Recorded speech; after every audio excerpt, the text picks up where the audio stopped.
guys, today I'm going to do a Photoshop tutorial on some various things. One sec guys, one sec.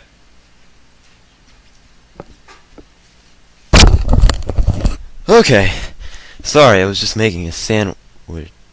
Never mind. Okay, so what we're gonna do today, guys, ignoring the fact that I haven't made a video in like 3 months, it's not important, we're moving on. Okay, cool. So, right now I'm using Adobe Photoshop CS3 Extended. Wait, I know what you're saying. Marty, this is not a Sony Vegas tutorial. What's wrong with you? So I return the question saying, what's wrong with you? You should be able to work with both programs without bickering, you know.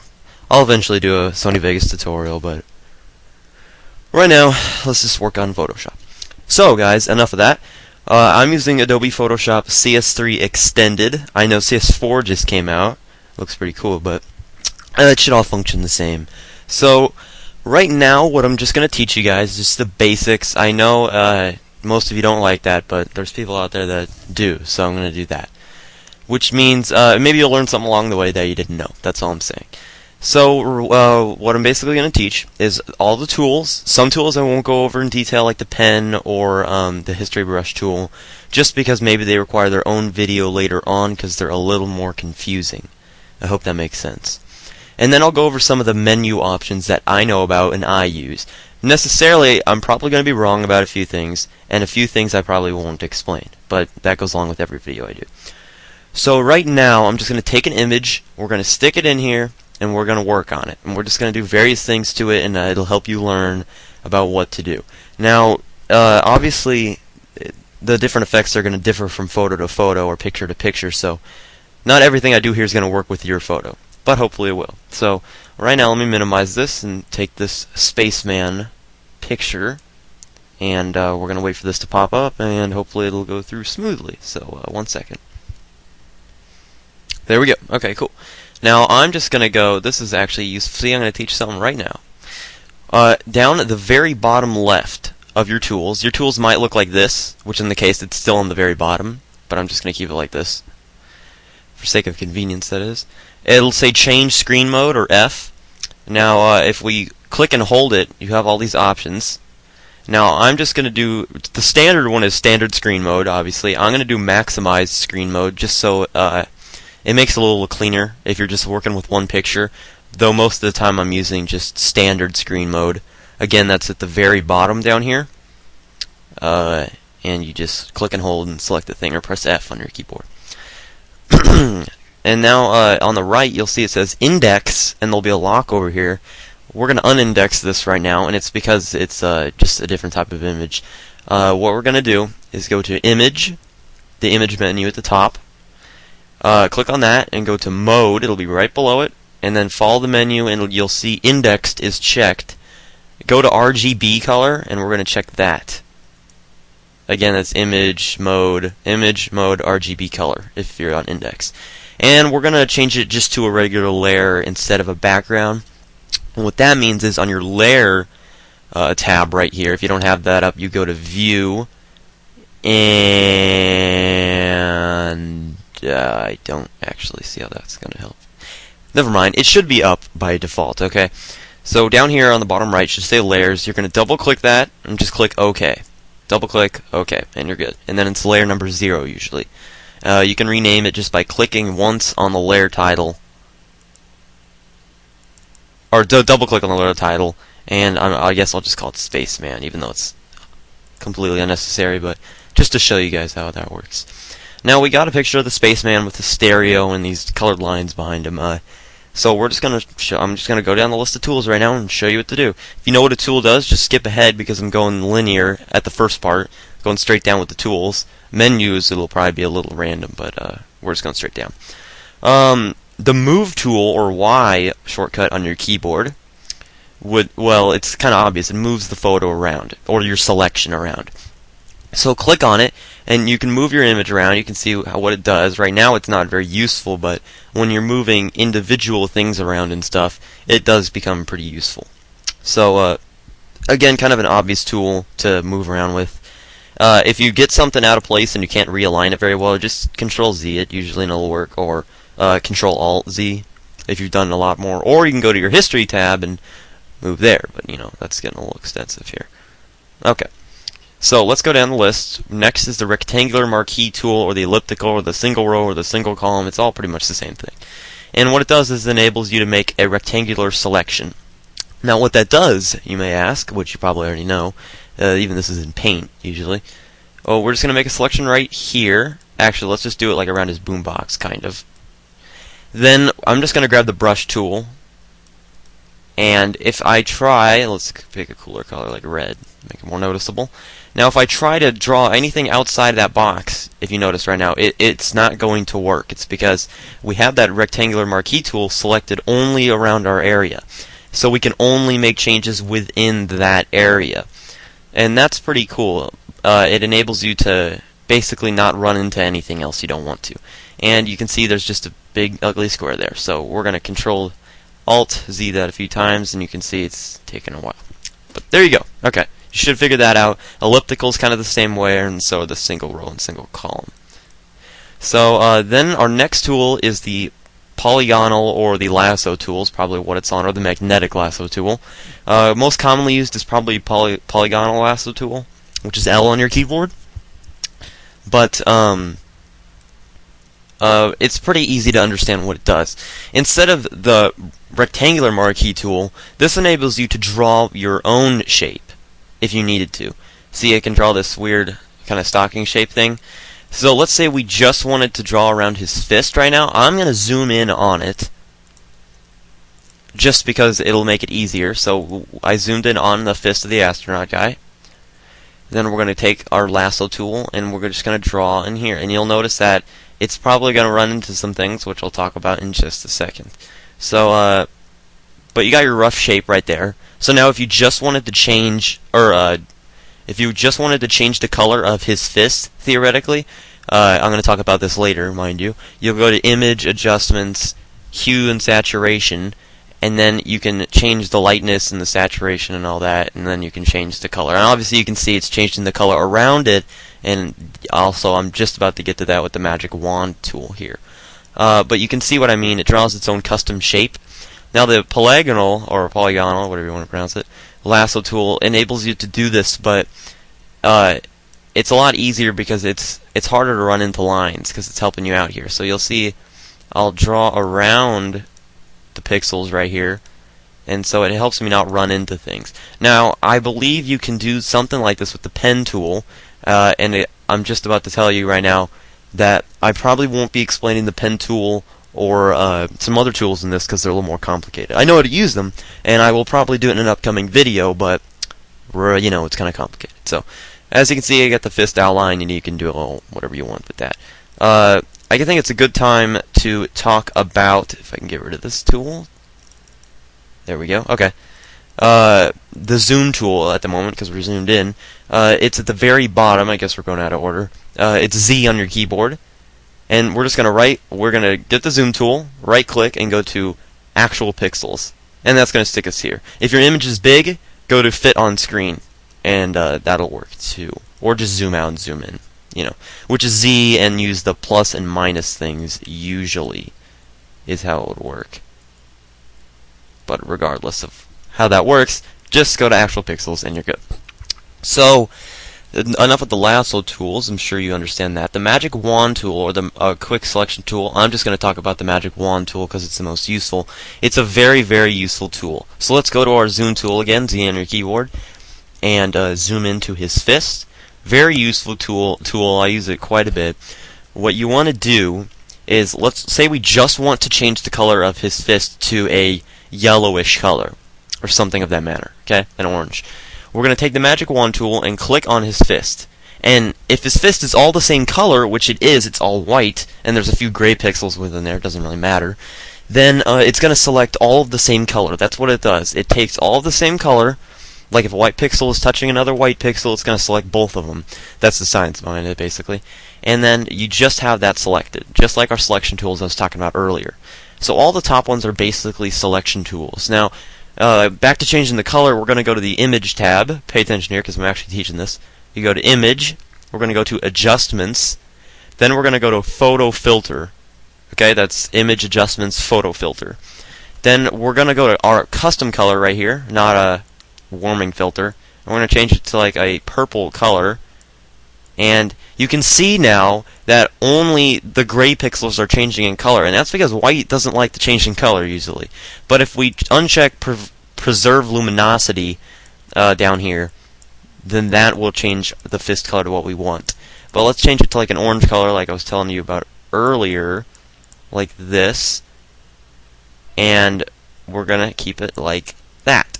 Now, let's right-click that layer, inside of the selection, mind you, and go to Layer via Copy. Okay? And what that's going to enable us to do is, real quick, if I get this back to the regular color, 1 second. Let's change it to a white color. And doesn't look like it's doing anything. Well, that's fine. Okay. So what I did is just made another layer, and on that layer, now we can deselect our wand selection, and we can change the color to whatever we want under hue and saturation, and it'll only do it to this portion. So you can do a lot of cool stuff with this tool right here. Is just basically my main point. So if we use our zoom tool now and zoom out to actual pixels, you can see he has like a human colored fist now. Now we can do that real quick on the other one. So let's do it real fast. Go to Spaceman. Don't do the mistake I just did and try to do it on layer 1. Spaceman layer. Wand tool on his fist. Image adjustments. Photo filter. We'll do an orange color. Take our density all the way up and preserve luminosity, and then lower your density as you need to. And there you go. Now it looks like he has like 2 human-colored fists. I don't know why an astronaut would do that, because he would probably die or explode or something, but you know, whatever. So that is pretty cool. We're going to just leave that how it is at the moment, though I'm going to delete layer 1 right now. So there you go. Our next tool is the crop tool. The crop tool is going to, basically it's the selection tool, but it gets rid of everything else. Say we only wanted this part of our picture, it's going to do this, then you can mess around with the lines and whatnot, and then you click enter, and your picture's exactly like that. Control Z if you want to undo that. Pretty self-explanatory. The slice tool is used commonly in website creating and other things like that. I'm not going to go over it right now like I mentioned, maybe in a different tutorial, but it's a little more advanced than our other tools. The healing brush tool is a little harder to explain. It's not that hard to explain, but it's not something you're going to be using all the time. But it's a way for you to, if you make a mistake or if you're trying to do other things, you can take the source of your original image and correct it. So again, it's kind of hard to explain. I'm going to go on to the regular brush tool, which is probably the most used tool in Photoshop with most people. Well, not photo editors necessarily, but you know. Now, I already have a Photoshop tutorial on downloading brushes and installing them. You can check that out. I'm going to put a link to your right if you want to do that. I recommend it highly. I have all of these random little ones I got going on here, but just for the sake of this tutorial, let's use ones everyone has and go to just basic brushes. We're going to click OK right there. And I'm just going to use the size 28, maybe actually a little bigger, and change the hardness down to 0. Now this should be pretty self-explanatory. The brush tool just draws on the picture, and the hardness, you right-click by the way to change the size. Master diameter is the size. Hardness is how soft it is, kind of ironically, or how hard obviously. So if you change the hardness to 100%, you can see the dots like this. Let me just draw one dot. Change the hardness to 0% and the dot looks like this. So you can definitely see the difference between them. One looks more like spray paint is how I would put it, in my words. So again, self-explanatory. If you want a new type of brush, right-click, take that little arrow on the top right, and there's a bunch of lists of your brushes down here. I'm just going to, for example, take this one, and it has all of this wacky stuff right here. This is actually a very useful one right now. Like, say if I wanted to do that with the brush, actually what I would do is take a new layer. If I can get rid of this tool real fast. Take a new layer. We're going to make a new layer on top. Take our brush tool. And then we're going to do something like that. Or whatever. Actually, let's make it a little smaller so we're not going too insane here. Then we're going to put this in like the corner as best we can. Like that. And see the opacity up here at the top under your layers? We're going to lower that a little bit, and then it'll look something like that. And you could also put it behind the spaceman, but it wouldn't work because the spaceman has a background. Now, if you were to change that, it would work a little better. You can also change the color of that by going to Adjustments, Image Adjustments, Hue and Saturation, or you can just change the source of your original color. But say if you wanted it like, like a blue, then there you go. It'd be something like that. So, cool things you can do with brushes, once again, that's pretty much my point. Go down and we'll get to your clone stamp tool, probably one of the more favorite tools of people that just got Photoshop and are experimenting around. Basically what it does is you need to hold, once you select the tool, you need to hold Alt, or is it Control? No, wait, let me figure this out. Yeah, it's Alt, okay, sorry, I'm a little rusty here. Hold Alt and define a source point. What a source point is, it's gonna clone whatever that is. You'll see what I mean in a second. So let's say if we wanted to make a just a second fist right here. We're going to click on his fist. Alt-click on the fist. Then we're just going to start drawing where up here. And you'll see what I mean where you can see your brush actually moving over there. The little crosshairs moving while we're drawing. So you can see what you're about to draw. Like if I want to go down, but then I'm going to run into my spaceman, it's going to go right over him. So you can see what that does. It's a lot more useful in photos, which I'm going to get to in a minute, than it is with pictures like what I'm using. So let's just Control-Z that. That's one you're just going to have to experiment around with. Just go in there and just get a photo and you'll see what I mean. But it's really fun once you get the hang of it. Now I'm going to skip over the history brush, just because it's not used that much. I'm not dissing you history brush users or something like that. But, I'm just going to skip over it right now. The eraser tool is like the anti-brush. It's the opposite. It's really easy to figure out. Let's just make a large brush, put our hardness to 0, and let's see the modes. The modes and the opacity and the flow up here are what pretty much decide what's going to happen. So if we're erasing something, it's obviously going to erase, way into the checkerboard background, which is nothing. If we change the flow down up here to like 50%, it's going to erase it a little lighter. Right now you can't really tell because we just have one layer, but if I had another layer, it would be, I'm not going to do it right now, but you would be able to see what it is. Now that should be pretty obvious what to do there. So let's go to our gradient tool now. I'm actually going to use this in conjunction with another tool. So let's try this out. Let's go to our magic wand tool. First exercise for you guys. Go to your magic wand tool. I have this image, by the way. Probably should have mentioned this. This image right here is available on the right if you want to download it. It's linked to my photo bucket or whatever I decided to do, that is, and you can download there, and then you can edit along with me and do whatever you want. So let's magic wand this little thing in his chest, and see how I'm trying to magic wand two things at once and it's not working? Just hold shift and you can do multiple ones like this. So let's actually zoom in on it, is what I should have said first, and then you get a little easier of a thing to do. It's hard to get these little crevices in here, but it's not the end of the world. There's also another way to do this, and I'll explain that in a few. So we got the box selected. Let's right-click it and go to Make Layer via Copy. Okay, then click on Layer 1. Go to your Gradient tool. Go to your Gradient at the top left. Kind of a lot of stuff, I know. And you can see there's a lot of colors right now for mine. You might have like none. Let's delete all but 4 colors. And let's make the one on the very right white. And the thing on the top, let's make the opacity 0, which it already is. That's good. Now we're going to drag our colors around over here, and I'm going to do some certain colors. I'm going to explain to you guys in a second. Make sure your opacity is 0 on the white color, by the way, or it's not going to work. The first color is going to be, click on color down here. The same color is this pale red type of thing over here. You just take the eyedrop tool it'll give you, and you drag it over there. The green's going to be this light green over here. If you can't see what I'm doing, I'm just clicking on this color right here, clicking on color right here. Then, if I don't even need to select a new color, I just take the eyedrop tool and I'm going to click on the blue over here. Now I have all the colors in my spaceman photo, as I call it, and it's going to look pretty cool when it's done. So let's just there. We got all the colors right there, and we have the opaque white over here. Let's just click OK, and then we're going to take the gradient tool and whoa, see, that's not what we want to do. See, that's probably what's going to happen to you guys.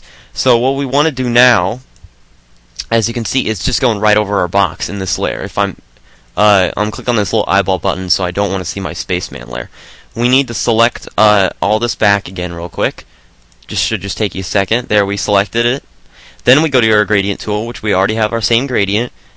And what we're going, you could not use the gradient tool because the target layer is hidden.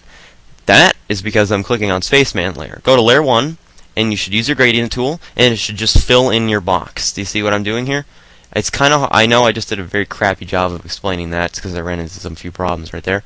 But, see, now when we put our layer back, it's going to look like this.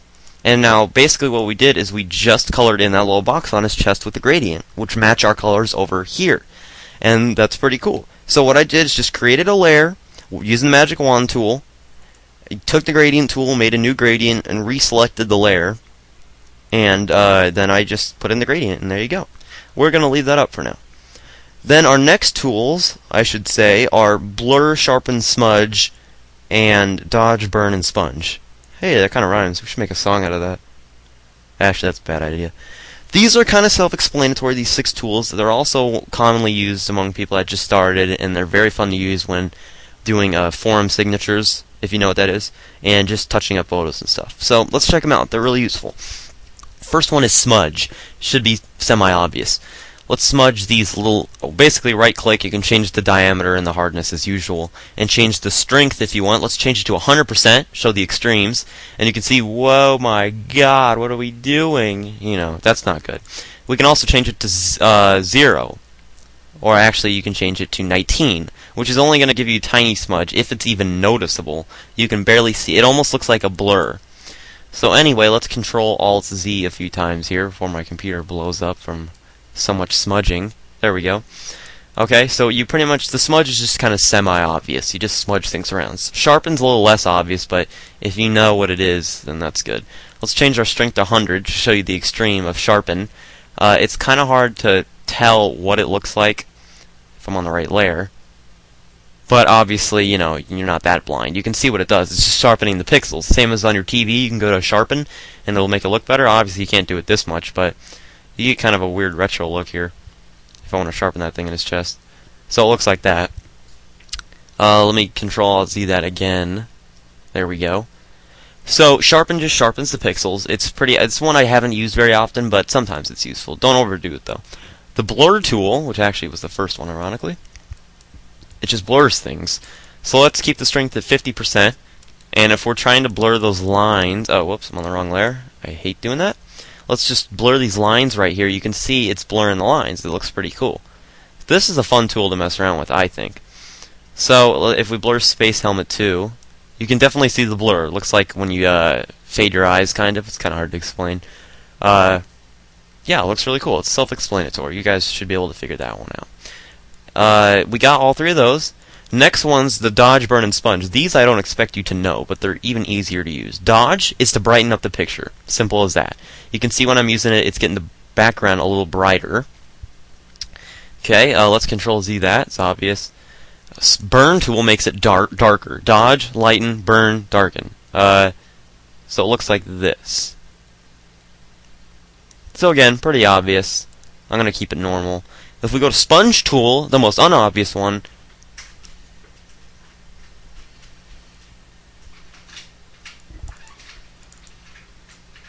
oh, sorry for that long awkward pause there. My brother just burst through the door with some crazy shenanigans. Anyway, I see I'm almost like a half an hour now about this, so I kind of have to, you know, go a little quicker, but not that much quicker. So sponge tool desaturates the color. If you were to put the flow to 100%, you can see it takes out the color. It soaks up the color, hence the sponge term. That's why that's why they call it that. You can also saturate, which is the opposite. Just go to mode up here and do the opposite. Kind of self-explanatory. Next is the pen tool, which I won't go over. It's very useful though, but maybe it'll have another video dedicated to it entirely. Horizontal type text is really easy to understand. You just make a box with the text and you type whatever you want in there. I have a tutorial on you can download different fonts. So check that out. I'll put a link on the right for you, and you can just type what you want. And you can change the color by going down here to your foreground and background color and change it to like white if I wanted to, and then that'll make it a little more visible. Then it'll create a new layer, and you can drag it around with the selection tool, which is the first one, the move tool actually, my bad, and just what you want. There you go. You want to delete it, just take the layer and go to trash can over here. Okay, then we got this tool. The path selection tool works with the pen tool a lot easier, so I'm not going to go over it. Rectangle tool is simple as making shapes. It can also work in conjunction with the pen tool and stuff like that, but you can just make shapes or make lines with it. Would be the Microsoft Paint equivalent, if you're coming from there, that is. Next one is Notes tool, which is kind of weird. You take it and you drag a box, like, don't make it too big, like right here, say, you can adjust the size for whatever reason, and you can just type, like, if you were to close this and the next day and you were working on a project, say, like, remember not to delete blah, blah, blah, you know, something like that. And then you'll see the note when you pop it up and be like, oh yeah, I shouldn't delete that. Anyway, you don't like it, you just need to... Oh, hold on one sec. I just did this, I swear. Right-click it, top left corner, and click Delete Note. If you want to delete all of them, just click Clear All and click OK. And you got no notes. So again, something you're going to have to mess around with that's not used that much. Eyedrop tool is very easy. You just take the eyedrop tool and you click on a color, and the color appears in the foreground color right down here. And if you want to change that, you can click on this little arrow, and it'll change the foreground and the background colors to different stuff. But I'm just going to keep it the way it normally is.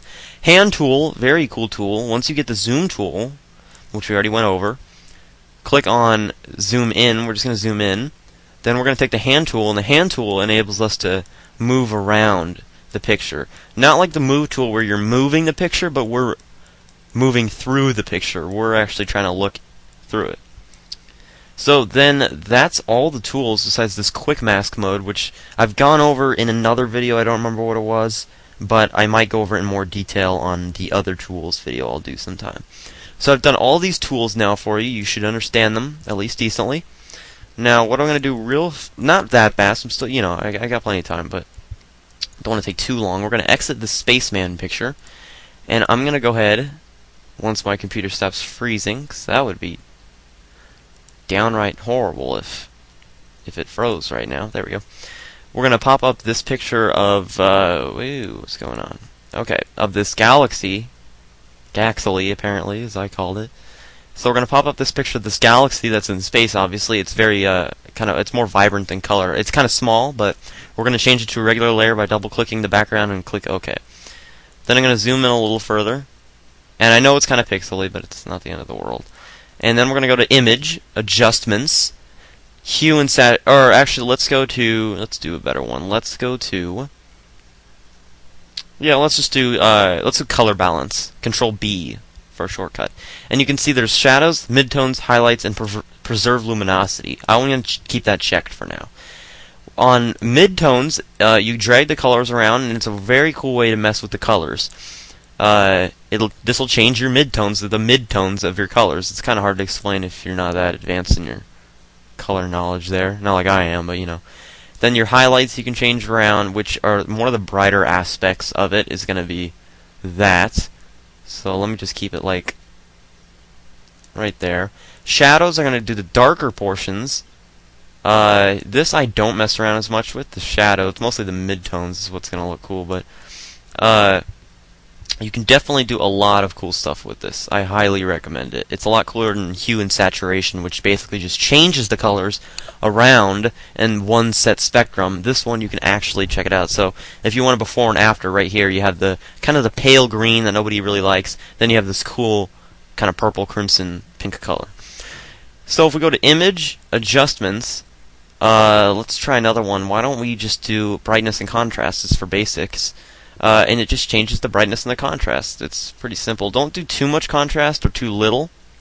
And definitely brightness should be kind of obvious. So don't mess around with that too much, but you can make it look pretty cool. A little before and after here. You can see it gets a little brighter. I don't necessarily like that, but I'll keep it for now. So that's pretty much just messing with your image options. As far as your layer, select, filter, and all that, it's pretty simple. Filter's a little more different. If we go to filter and go to filter gallery, once this pops up here, it gives you a bunch of options. Like if we go to brush stroke, and we can let's find a cool one here. Let's just do angled strokes. I think that's what it says. And go to direction balance, and it'll change the direction of the strokes. Stroke length should be kind of obvious. Sharpness, we already went over what that means. But you don't want to make it too unlegible, if you know what I mean. Let's click OK then, and you'll see it looks more like a little painting there. So filter changes, it makes some really cool options there. I'm not going to go over it in too much detail, though, like all of them, because I'm running out of time here. But it's pretty cool. Liquify does some very weird things. I'll let you venture in there yourself.